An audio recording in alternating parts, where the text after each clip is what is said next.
everyone. We're live, and I would love it if you are tuning in tonight and you have questions about Cape May and our visit to Cape May, or you have some comments about things that are important to you because you live in the area and you want us to focus on that.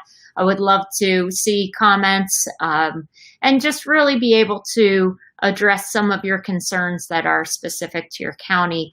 I would love to tell you a little bit about our visit there, and it started with going down to Wildwood in the morning. This is really for me to be able to do a small business tour, but I could not go down to Cape May County without going to Wildwood first and meeting with Joe Griffiths, who is the strongest advocate that I know for veterans issues. And he took me to the Vietnam Wall that's there in Wildwood in Cape May County. And, you know, that was really not just to show me the wall. It was just an opportunity to talk about why this is so important that we focus on veterans issues.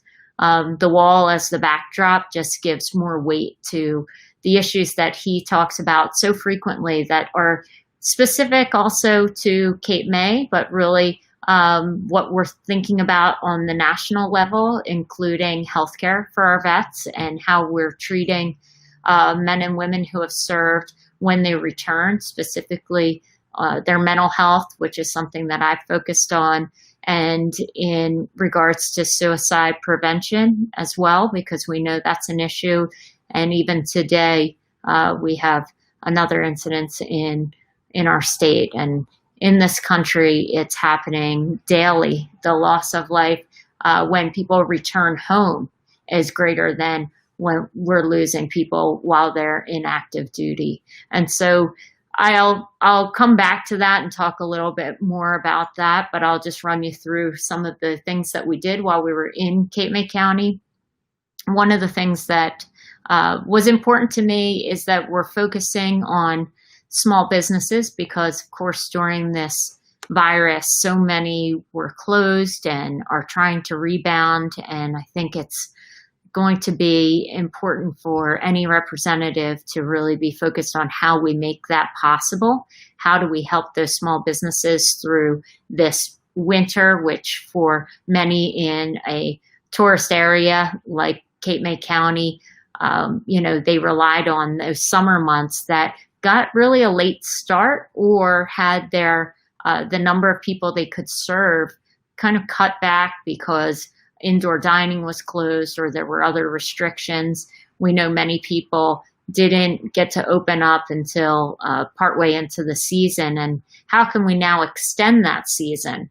The other issue that I heard while walking through some of the small businesses was that the Trump administration's regulation of J-1 visas also impacted how many workers were available for different services and different restaurants. And we visited the Antique Doorknob when we started out, and I was glad to be on their front steps and meet with so many people there. We had a great turnout from friends who are supporters from NJEA, and also had the opportunity to meet with a local restaurant owner, Teresa, who was there. And she talked about how they've just been doing the takeout services and how difficult that's been. And so many of the restaurants that I've visited, now their dining area had been used for staging and how they've adapted. But now with the reopening at 25%, we're hoping to see that transition. But it's been really hard. And that's the honest truth. They've all expressed how difficult this has been on their businesses, just trying to stay afloat during this time, and also getting people to come back and be able to work. And if they are able to open and serve the public during the fall months, maybe there'll be a few more people than usual staying down at the shore during the fall. Will they have employees that are willing to come back? And we hope that's the case and that they are able to make that happen. One of the other places that we visited in addition to Backstreet, uh, was going to Congress Hall, and that was fantastic. And that's where we talked a lot about the pictures that they had on the wall. One of the things that they did there was to ask children who had spent many summers there in the past to send in pictures of their things that they missed and their favorite parts. And Curtis, who has Congress Hall, had kind of quantified in a list that's on display there the different struggles that they've had during the virus, how many employees didn't come back and how many days they were closed. And it was really, I think, so great to see it illustrated and impactful to be able to read through that list. So if you're in Cape May and you stop in, it did have a feeling that it was bustling and that there were lots of people and it was energized, but to know what they've come through to get to that point and all the adjustments that they've made, Mark, the manager there, has made to keep it going was really important to see.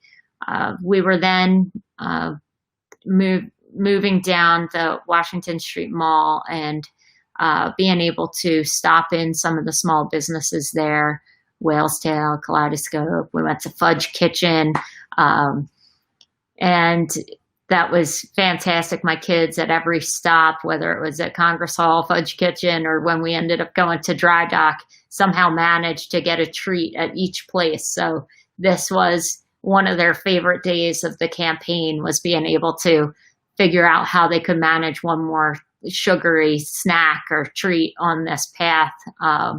But we also got a chance to take a peek at the Harriet Tubman Museum, which is under construction.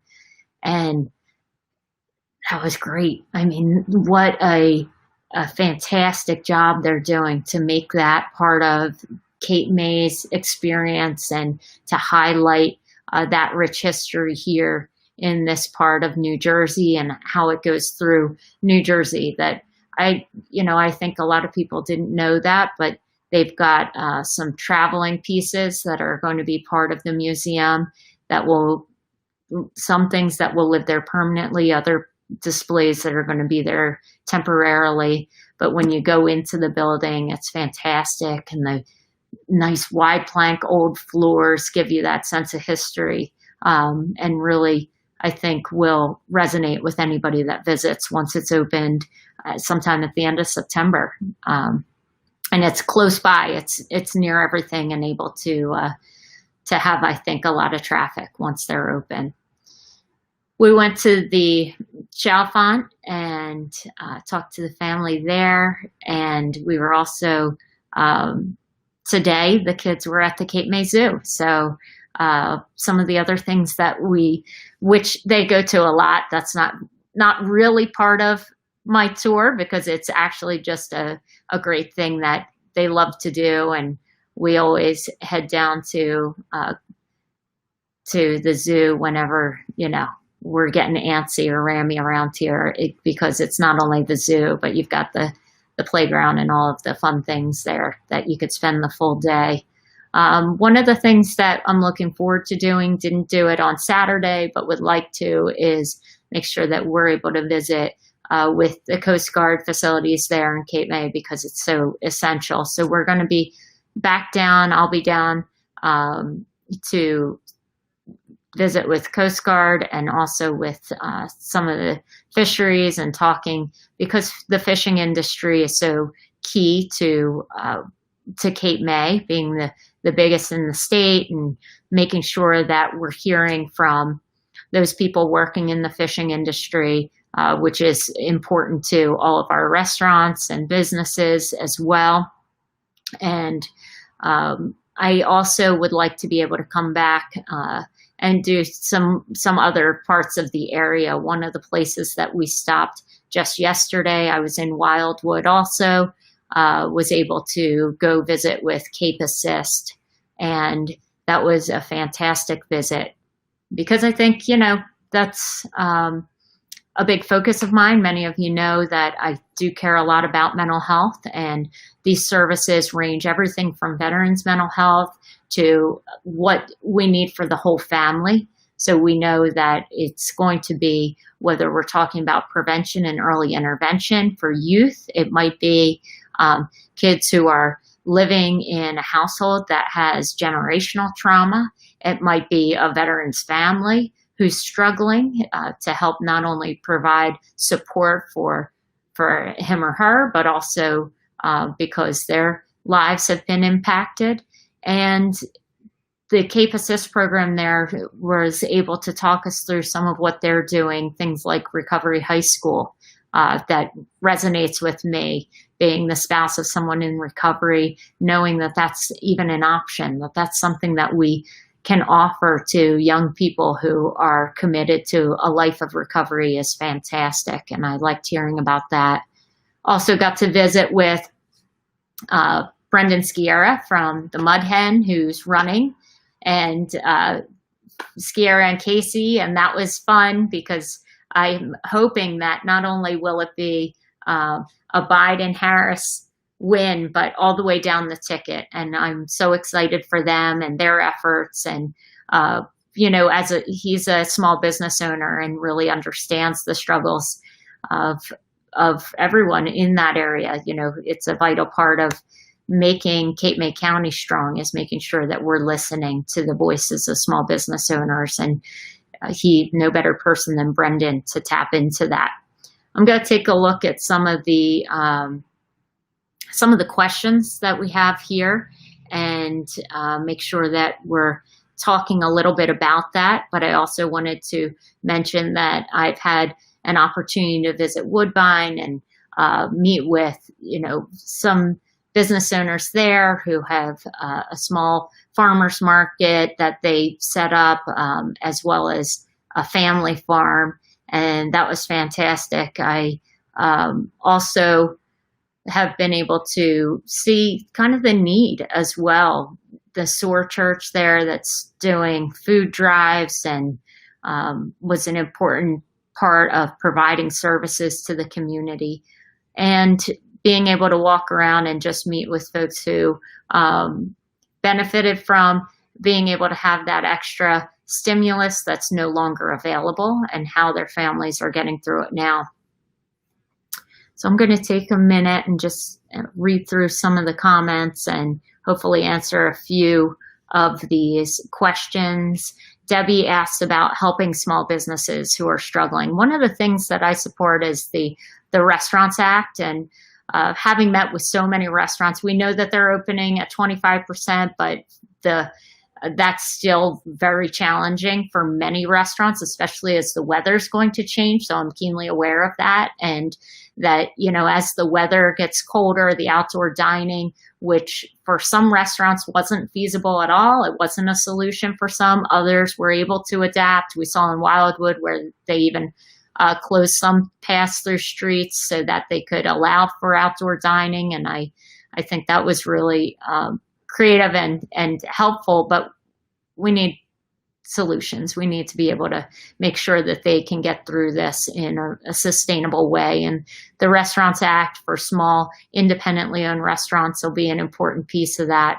But also making sure that the grants are available going forward, those PPP grants that only a few, not a few, but only a small portion of the need was able to be met. We have to see that that funding continues and that we can look for ways to see that the employment in small businesses goes back up, because what I fear is that many of the staff will not be rehired that was let go of. And a lot of that accounts for many women who are working in the service industries. One of the questions that we see,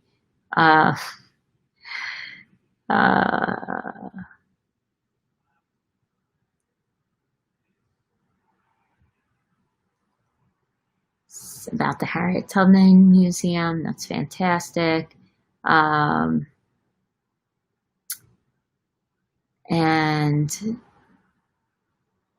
the closure of school-based counseling programs. Talking again about counseling and mental health. Some of the questions are asking about healthcare more broadly, or specifically mental health and school counseling. And I think this is going to be more important than ever, whether we're talking about healthcare broadly or mental health. We know that mental health concerns are on the rise. It's gone up significantly during this time. A quarter of all Americans are expressing that they're feeling symptoms of depression, which is more than just sadness. We're talking about also having anxiety and stress at this time, and that it's clearly also going to have an impact on children, whether they are able to return to school or not. It will have an impact on veterans who are not able to get to their appointments because they're too far away, or they've not been able to, at this time, whether it's traveling the long distances or getting in to personally see a provider. We need to have all of those services local. So I think that it means that in schools, what can we do to add services for students who are struggling? When it comes to families, how can we make sure that they have, culturally appropriate services, that they can have services that are going to be covered? Many people have insurance that is meant to cover mental health and substance use disorders, but what it actually looks like is a phantom network. So when you believe that you have insurance that's covering these issues, and then you actually try and find a provider that's covered, they don't exist. You really don't have anyone in network that'll take the insurance, and that's a difficulty that I think many people are experiencing right now. And for so many people who have lost their health insurance during this time because of unemployment, we need to be able to expand access. One of the positives that we want to make sure continues is the way we've been able to open up telemental health services, because that helps with some access, but not all services can be done remotely. And we know that a lot of times we need to be able to see people in person. So having that available and local will be key. The school is able to be a lifeline for the whole family. So being able to ensure that we're bringing those licensed clinical social workers into the building, that we're able to provide therapies, that the interventions are there, the guidance counselors are in the building, that we have nurses in the building. What we have is a shortage of many of those jobs, many of those providers that are trained for those jobs. And so we're seeing that happen right now. As the need is going up, we don't have people to meet that demand.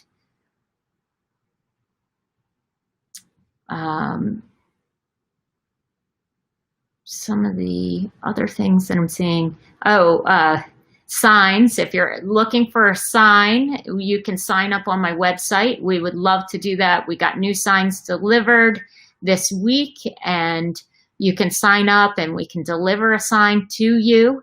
We have lots of volunteers helping in this effort, and you can sign up there. You can send an email, and you can also reach out to county chairs or municipal chairs that have some signs. So we're bringing more down your way. And just because I visited Cape May County on Saturday and yesterday and today, right, we're down there, that's not the end of my visit to Cape May. We're going to keep coming back. I mentioned I'll be meeting with some of the other groups. So we're coming back, and we're happy to bring signs and meet with you next time we're in Cape May County.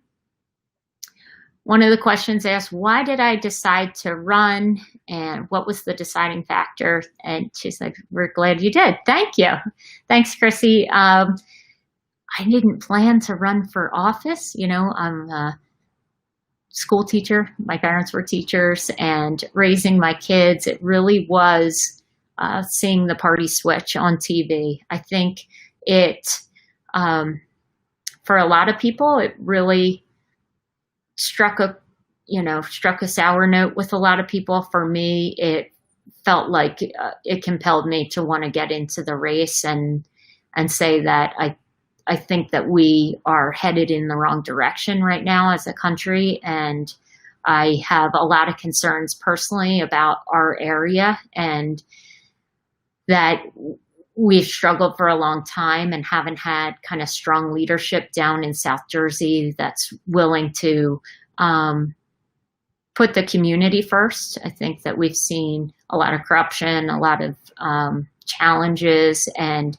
my focus on mental health and seeing the need just in South Jersey for mental health and substance use treatment here, and my frustration with that compelled me to want to get into this race. And now I only have greater resolve with everything that's happened since January. We just know that the rhetoric, I think it's very difficult to, at this point, to feel like we're not getting to a point where people are just pulling further and further away from each other. And I wanted to be able to be a voice that people felt like they could work with and could bring people together, and just talk from a place of empathy, place of concern, and hopefully that would resonate with voters as well. So that's really why I wanted to run and try and bring some of the skills of a classroom teacher, of trying to be able to help lift up voices and help people remove the barriers for success, and be inclusive, and bring that to this role. One mention here from Nancy. She says, I volunteer with the Cape May Community Food Closet that has had a very large uptick in needs since March. Nancy, thank you so much for volunteering. What will you do in Congress to improve food security across the U.S. for families?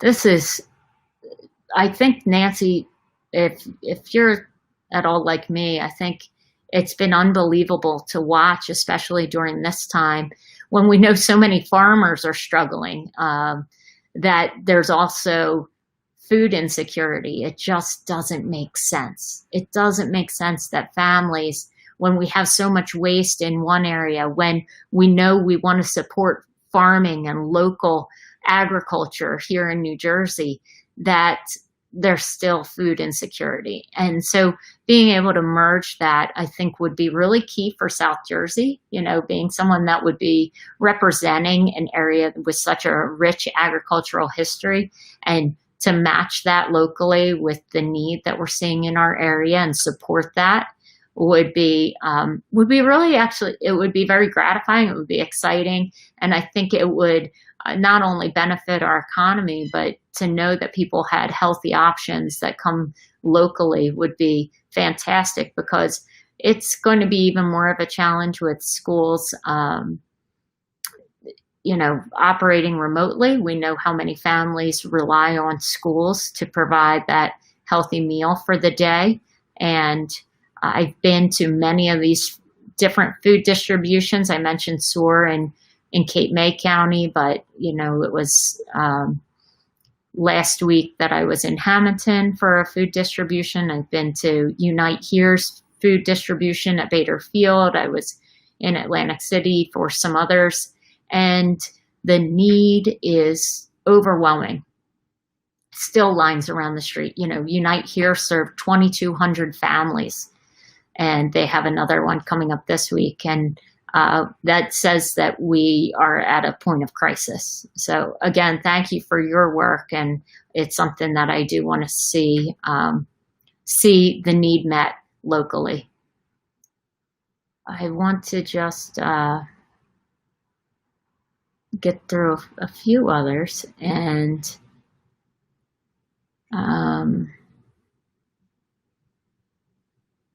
shelter, shelter for homelessness. Susan Long, thank you for talking about it. And, it's, again, going back to that mental health piece. We know how many of our veterans are homeless. We know how many people are struggling. And, homelessness can be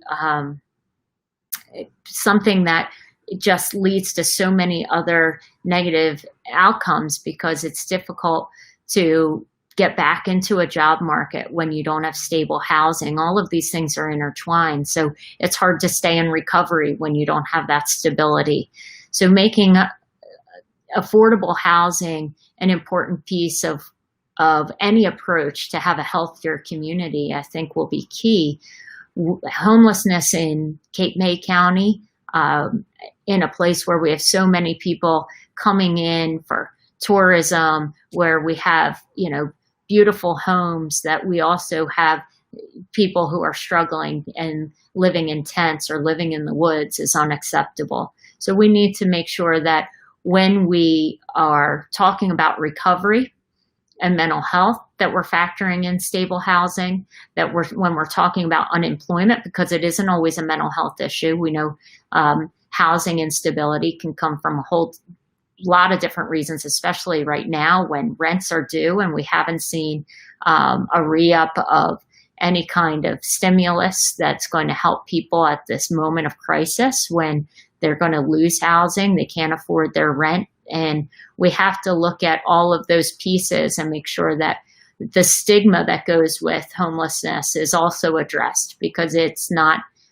going to be a one-size-fits-all answer. But we definitely need to do that, because the impact of not addressing the homelessness, we're seeing it across the country right now, means that we're going to have a lot of other problems related to that. So I am aware of the issues that we're facing and watching. I think we're seeing models across the country of how we can address this, and also failures of where it hasn't been addressed in an appropriate way, and making sure that we get the funding from the federal government to the states so that they can also address this, because we're seeing a lot of those social services being pulled away, or we're going to have to pull back on those services because the federal funding is not being approved. And that's something where I think my opponent and I really differ.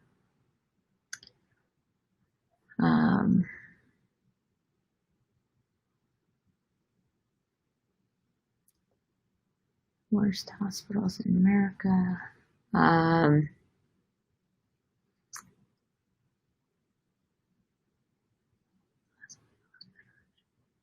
Okay.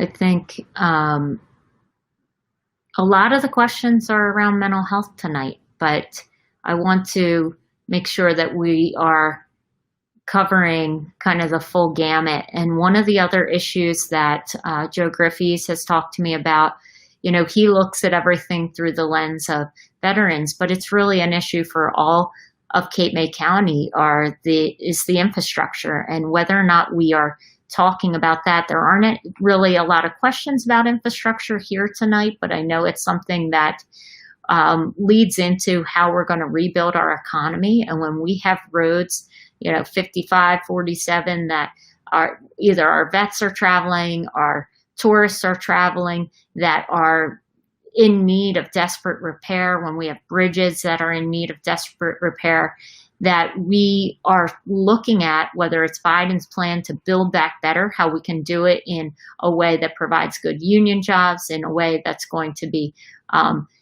environmentally responsible, or are we going to, put aside all of the investment in infrastructure and focus on just giving the big corporations their tax breaks? I think the way to rebuild this economy is going to be those investments that'll create jobs and bring people really back to South Jersey, because they know they can earn a living here. They know that they're going to be able to be safe and have a great job. And that investment that we make now can also help us with the changing climate to address some of those needs. So I'm excited to see what kind of projects we can bring, and I believe that I'll be able to help deliver on that. I think now is the time to make those investments here, and we're going to have to get that done as soon as possible, because frankly, it's the one thing we know can help boost this area. Diversifying away from just the focus on casinos or just the summer months will mean that we have to invest in our infrastructure to bring more businesses that'll want to be year-round employers to this area. And I'm about at the end of our time. I don't want to make it too long, but I just want to tell you how much I appreciate everybody tuning in, all the questions that I didn't get to answer. There's so many really great questions that are related to the concerns that you have in Cape May County. And so I think most importantly, to be able to tell you that I'm accessible and that I'm interested and I care about the concerns that you have would be kind of my final word. So if I didn't get to your questions today, I hope you know that I am available and I'd like to be able to get to them and make sure that we have time to connect. So I'll keep coming back. I'm going to keep coming back to Cape May County and keep talking about the concerns that you have.